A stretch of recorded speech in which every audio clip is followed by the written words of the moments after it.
आपको तो सिर्फ एक एमपी के टिकट दिया था, आपने तो अपना ज़मीर उस एमपी के टिकट के लिए बेच दिया था। लेकिन बहन जी को आज भाजपा राष्ट्रपति भी बना देगी। लेकिन आप, मुझे लगता है कि बाबू जगजीवन राम 2 बनकर इस दुनिया में आए हैं और बाबू जगजीवन राम 2 बनकर ही इतिहास में परम पूज्य बाबा साहब डॉक्टर भीमराव अंबेडकर के मार्ग की बाधा बनने का कार्य किया। इसलिए समाज आज भी बाबू जगजीवन राम को माफ नहीं करता है। परम पूज्य बाबा साहब डॉक्टर भीमराव अंबेडकर को इस समाज ने कौन सी राजनीतिक उपलब्धि हासिल कराई थी जिससे वो प्रेरित होकर, जिससे वे उत्साह लेकर इस समाज, डॉक्टर भीमराव अंबेडकर ने यह कहा था कि मैं पढ़ा लिखा व्यक्ति उस व्यक्ति को मानता हूं जो व्यक्ति अपने दुश्मन की पहचान करता है, और जो व्यक्ति अपने दुश्मन की पहचान कर लेता है तो निसंदेह वह उस दुश्मन से सावधान हो।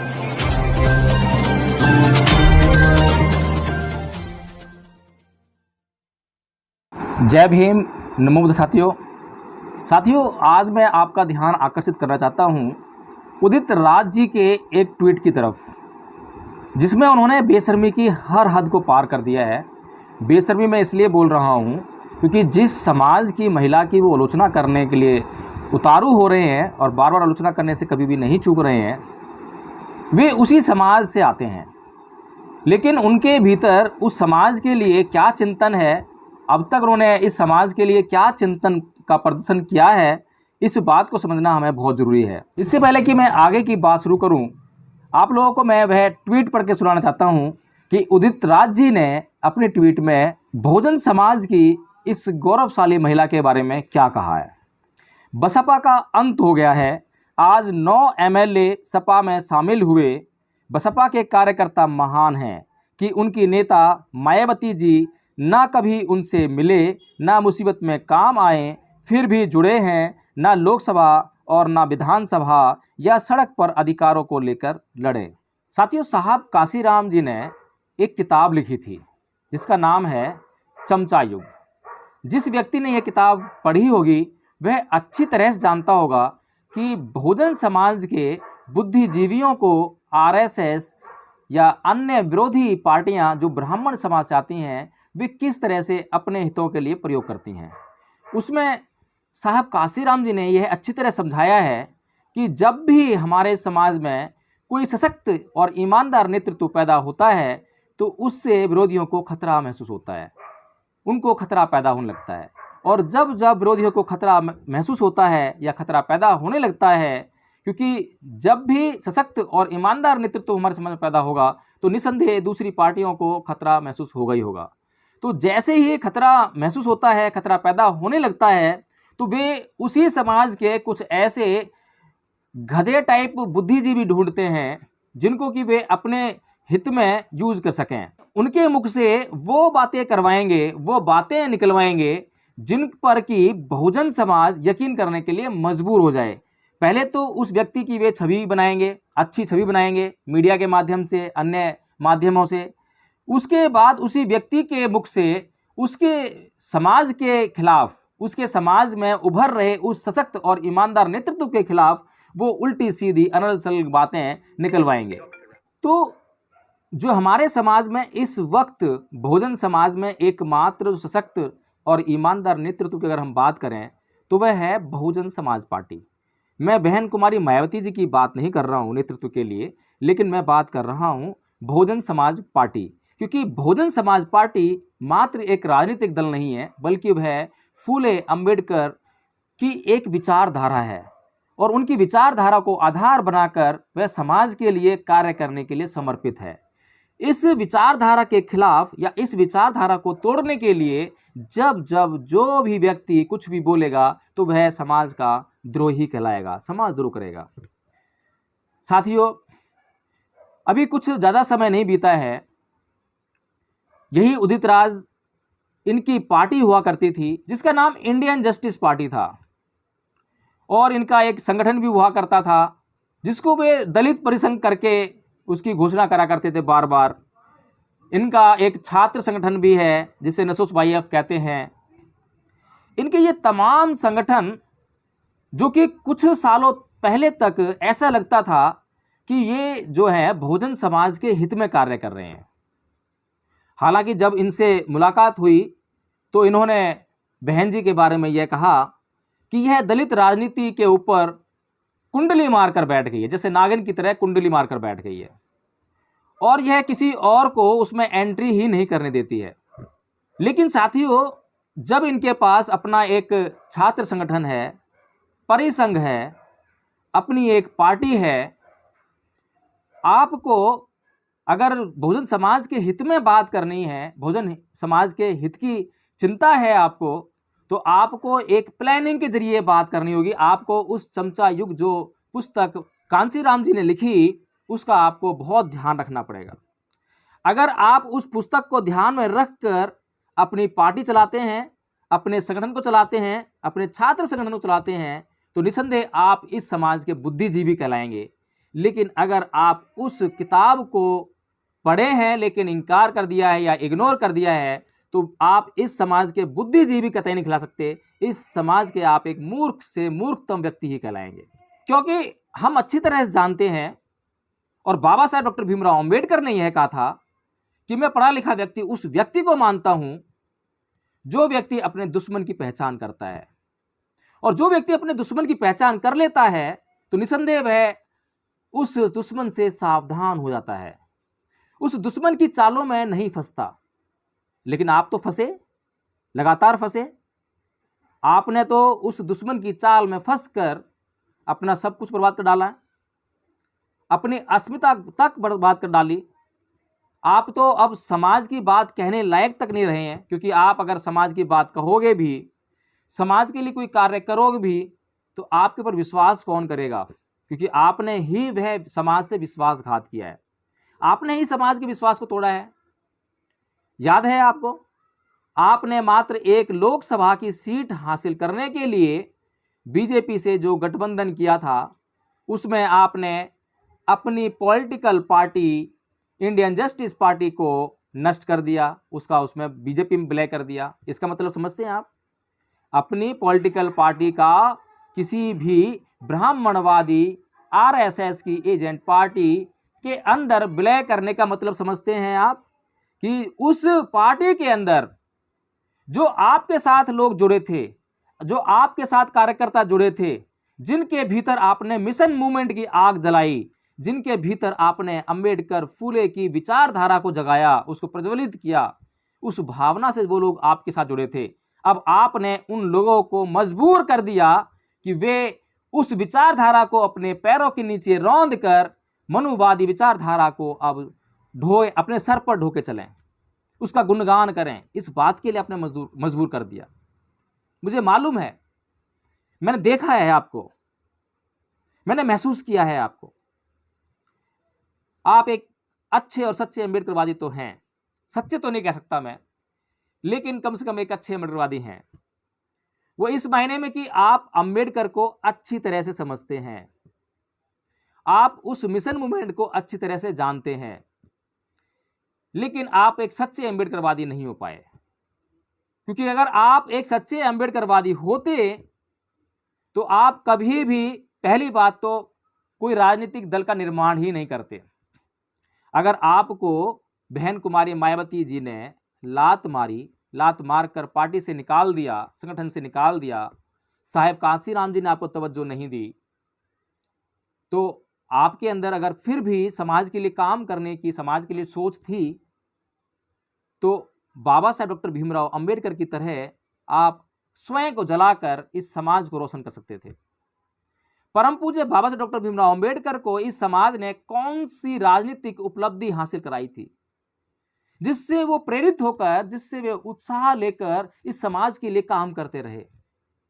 ऐसा कौन सा आर्थिक समृद्धि का जादू इस समाज ने परम पूज्य बाबा डॉक्टर भीमराव अंबेडकर के लिए पैदा किया, जिससे कि वो निरंतर इस समाज के लिए ना केवल खुद को उन्होंने समर्पित कर दिया, बल्कि पूरे परिवार को उस समाज की आग में, उस समाज के लिए सेवा कार्य में झोंक दिया। अगर आप सच्चे अम्बेडकरवादी होते तो आपको इस बात से कोई फर्क नहीं पड़ रहा था कि कौन सी पार्टी आपको स्वीकार कर रही है और कौन सी नहीं कर रही है, क्योंकि आपका काम तो एक बुद्धिजीवी होने के नाते समाज को जगाना था।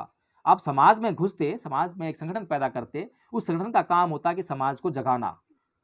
और अगर आप इस तरह से काम करते, आप वास्तव में परम पूज्य बाबा डॉक्टर भीमराव अंबेडकर को अच्छी तरह पढ़ते, उनको समझते, तो आप भी बसपा के समानांतर एक पार्टी को लेकर इस समाज का उद्धार कर रहे होते। ऐसे नहीं जैसे कि आज फिर से एक एजेंट खड़ा कर दिया आरएसएस ने, चंद्रशेखर नाम का। मैं इसलिए कह रहा हूं क्योंकि गतिविधियां ये बता रही हैं।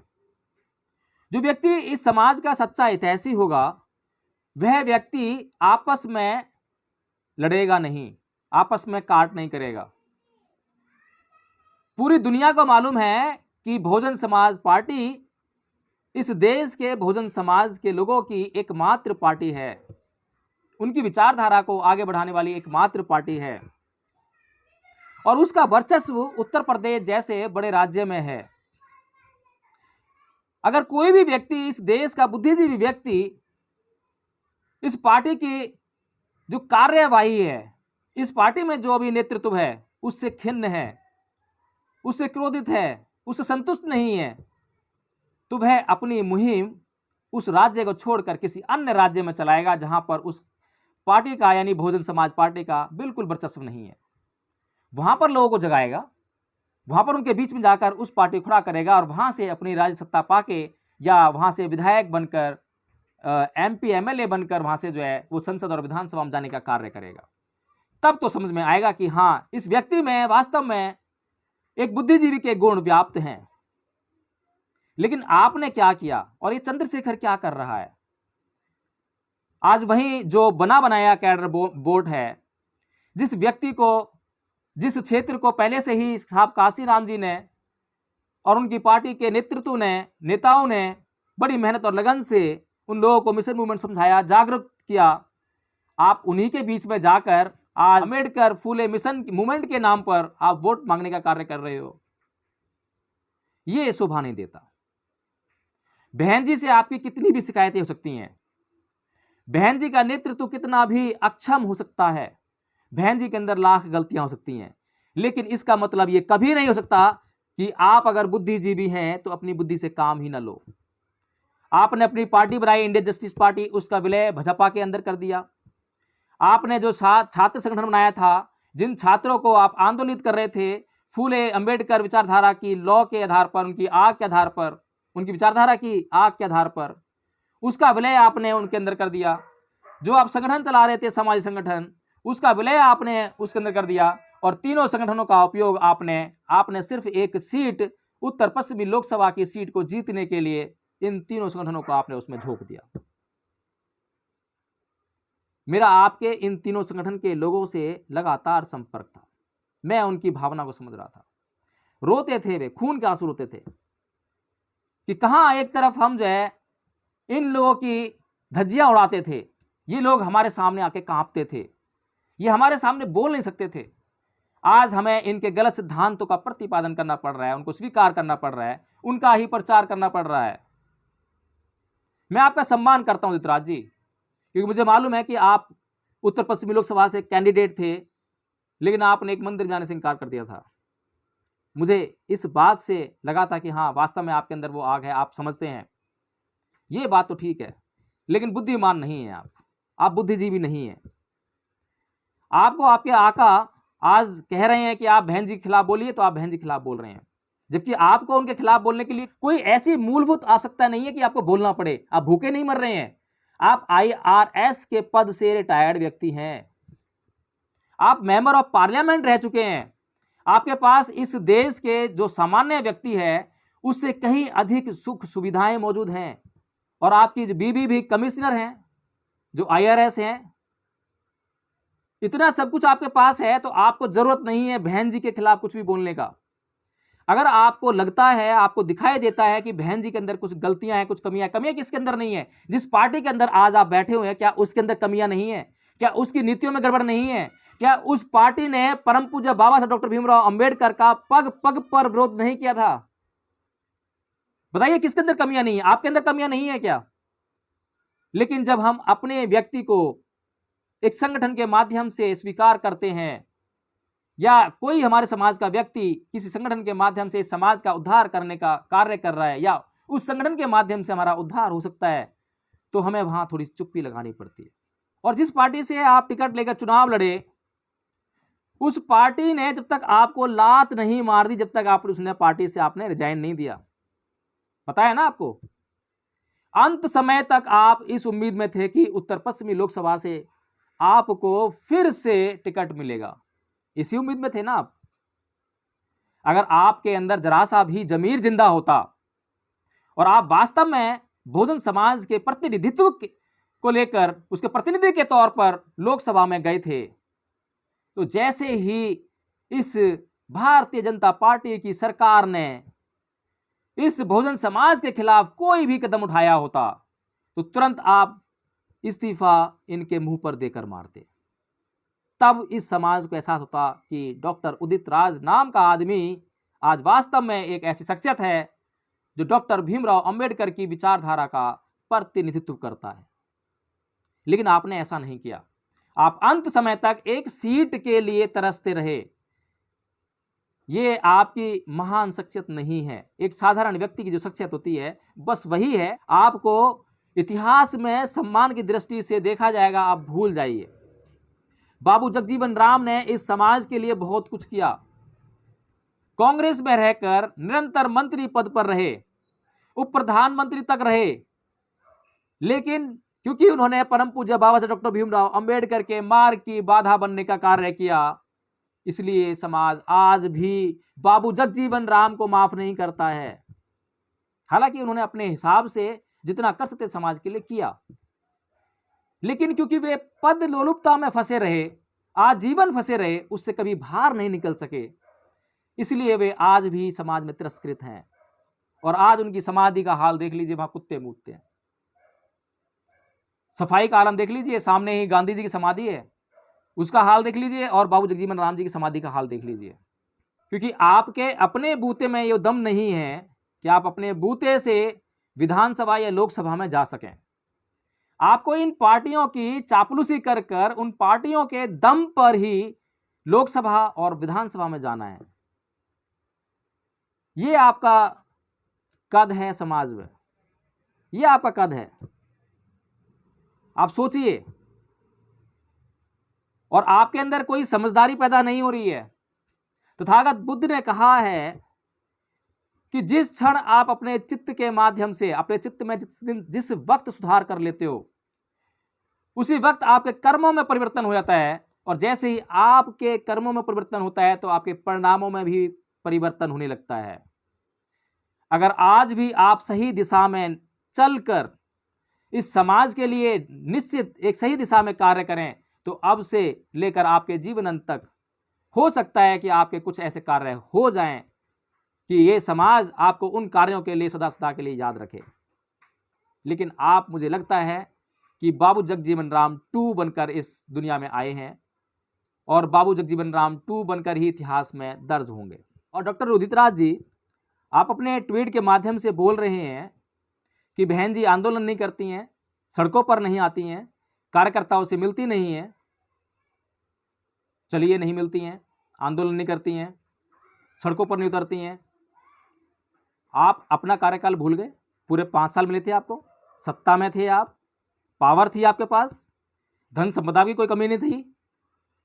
उस समय आपके कार्यकाल के दौरान कितने दलित समाज के लोगों पर अत्याचार हुए, और ये जो बहुजन समाज के कितने मूवमेंट खड़े हुए, कितने आंदोलन हुए, आपकी उन आंदोलनों में क्या भूमिका थी? और जो आपको, जिन लोगों ने चुनाव आपको जिताया, जिन लोगों ने, जो आपके 3 संगठन थे बेचारे, जो मिशन मूवमेंट से सराबोर लोग थे, उन लोगों ने आपके लिए दिन रात मेहनत की। आपको शायद याद ना होगा, भूल गए होंगे, क्योंकि आपकी तो आदत है भूलने की। लेकिन जब उन लोगों ने आपके लिए पूरा त्याग समर्पण करके आपको जिताने का काम किया, तो जीतने के बाद वे लोग कहां थे? एक भी व्यक्ति आपके आसपास दिखाई नहीं देता था। आपके आसपास वही स्वर्ण समाज के लोग दिखाई देते थे, जो अपने पैसे के बूते पर आपके सर में जूते मारते थे। मैं कह रहा हूं, जूते मारते थे, सुन रहे हैं ना आप? जूते मारते थे आपके सर में। कैसे जूते मारते थे? क्योंकि वे आपको नाना प्रकार के प्रलोभन देकर अपने काम निकलवाते थे, आपका सम्मान नहीं करते थे और अपना काम कराने के बाद आपको पीछे से गालियां देते थे। कैसी कैसी गालियां देते थे, आपके अपीयरेंस को लेकर क्या क्या कहते थे, वो सब हमने सुना है। लेकिन जो समाज आपका सम्मान करता था, जो कार्यकर्ता आपके सम्मान करते थे, आपके लिए उन्होंने अपना घर बार छोड़ दिया, अपना घर बार त्याग दिया, अपने आप को बर्बाद कर लिया, उन लोगों का आपने सम्मान नहीं किया। ना जाने कितने लोगों ने अपना राजनीतिक करियर दांव पे लगाया, लेकिन आपको जरा सी भी शर्म लिहाज नहीं थी। और सबसे बड़ा अचंभा तो मुझे तब हुआ था जब तालकटोरा स्टेडियम में आप किसकी बैठक बुला रहे थे, खटीक समाज ऑब्लिक दलित समाज की मीटिंग थी। खटीक समाज ऑब्लिक दलित समाज, आपने खटीकों को इकट्ठा किया था आरएसएस को दिखाने के लिए। वहां पर आरएसएस के लोग बुलाए थे आपने, देखिए मेरे पीछे कितनी भीड़ है। लेकिन पूरा तालकटोरा स्टेडियम खटीकों से कम और जाटवों से और वाल्मीकि समाज के लोगों से भरा हुआ था। और ये आरएसएस के लोग हैं ना, इनको आप कम मत समझिए, ये किसी भी तरह से कम नहीं है। देख लेते हैं, पता भी नहीं चलता आपको।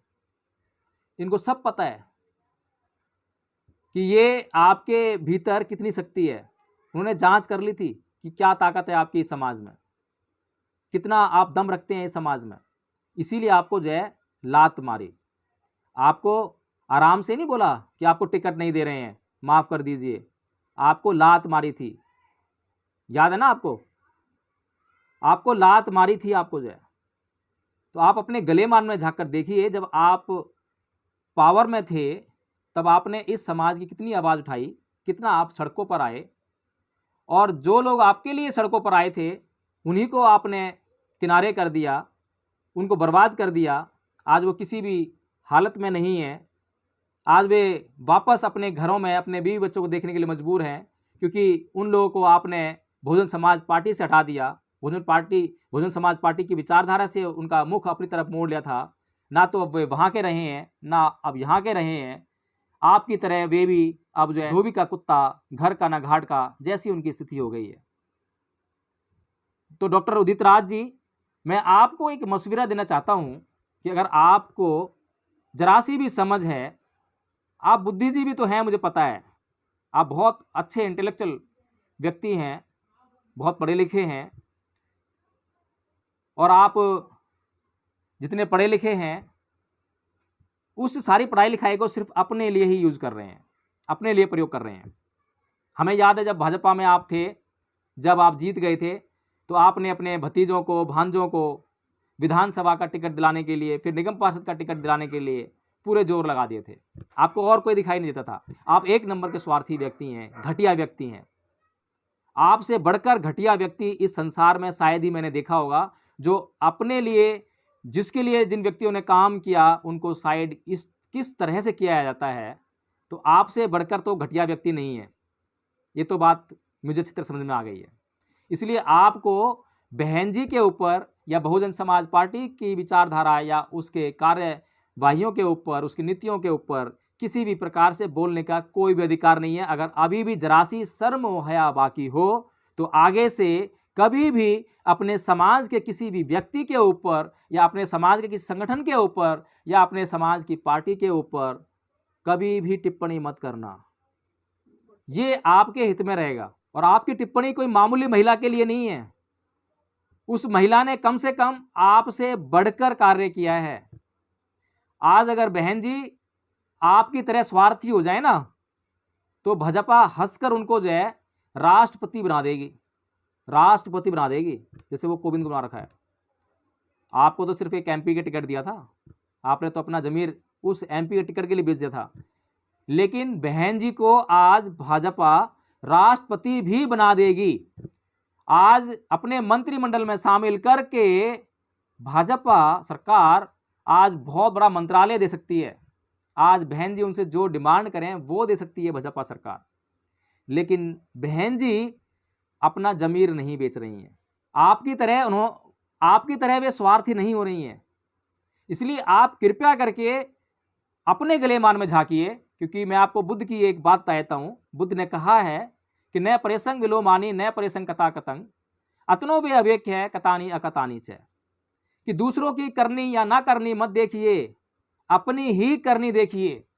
अगर आप अपनी करनी पे जोर लगाएंगे तो आपकी करनी में सुधार हो जाएगा और आप आगे बढ़ जाएंगे। तो अपने आगे बढ़ने पर चिंता कीजिए। बहन जी क्या कर रही हैं, बहुजन समाज पार्टी कहां जा रही है, आप उसकी चिंता छोड़ दीजिए। अगर आपको उसकी चिंता है तो तुरंत से कांग्रेस पार्टी को छोड़िए और उत्तर प्रदेश में घुस जाइए। अभी चुनाव होने वाले हैं विधानसभा के वहां पर, और लोगों को जगाइए और बोलिए कि बहुजन समाज पार्टी को वोट दीजिए। बहन जी को वोट मत दीजिए, बहुजन समाज पार्टी को वोट दीजिए। जाइए करिए ये काम। समाज चिंता है ना आपको, जाइए करिए ये काम। और आप कांग्रेस पार्टी को छोड़ दीजिए, त्याग पत्र दीजिए, वहां से उत्तर प्रदेश को छोड़ दीजिए। उन जिलों में जाइए, उन राज्यों में जाइए जहां पर बहुजन समाज पार्टी का वर्चस्व नहीं है। पार्टी बनाइए वहां पर, अपनी जगाइए, लोगों को जगाओ, उनमें मिशन जो है बनाओ अपना संगठन। कौन मना कर रहा है? लेकिन Udit Raj ji please please please आप जो है इस तरह की वो जो अनपढ़ जाहिलों वाली हरकतें मत कीजिए। आप अनपढ़ जाहिल नहीं हैं, आपका हम सम्मान करना चाहते हैं। आप कृपया करके हमें अपना सम्मान करने का अधिकार दीजिए। जय भीम, नमो बुद्धाय।